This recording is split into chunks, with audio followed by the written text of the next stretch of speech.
Ang mabuting balita mula sa langit sa araw na ito. Aleluya, aleluya! Ang talay aming nakita, kaya't kami nagsipunta upang sa poon sumamba. Aleluya, aleluya! Ang mabuting balita ng Panginoon ayon kay San Mateo. Pinupuri ka namin, Panginoong Hesukristo. Si Jesus ay pinanganak sa Bethlehem ng Hudiya noong kapanahunan ni Haring Herodes.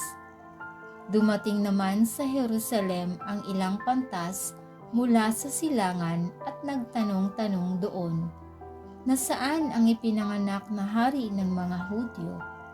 Nakita namin sa silangan ang kanyang tala, at naparito kami upang sambahin siya.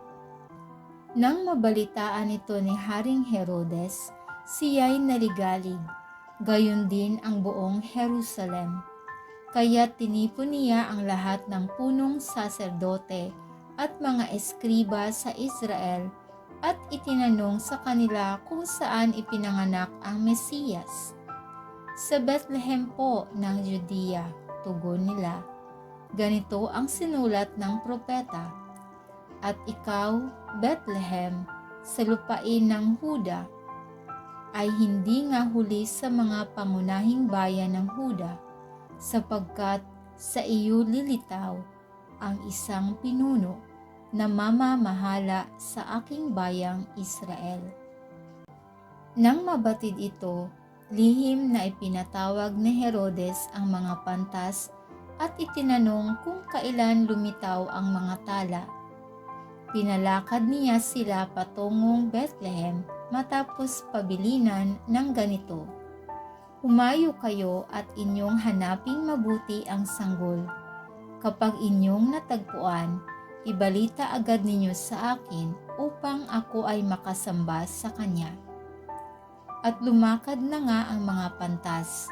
Muli silang pinangunahan ng talang nakita nila sa silangan hanggang sa sumapit ito sa tapat ng kinaroroonan ng bata. Gayon na lamang ang galak ng mga pantas nang makita ang tala. Pagpasok sa bahay, nakita nila ang bata sa piling ng kanyang inang si Maria. Lumapit sila at nagpatira pa at sinamba ang bata. Binuksan nila ang kanilang mga sisidlan at inihandog sa kanya ang dala nilang ginto, kamanyang at mira. Nang sila'y pabalik na, sinabi sa kanila ng Diyos sa pamamagitan ng panaginip na huwag na silang babalik kay Herodes. Kaya nag-iba na sila ng daan pauwi. Ito ang mabuting balita ng ating kaligtasan. Papuri sa Diyos.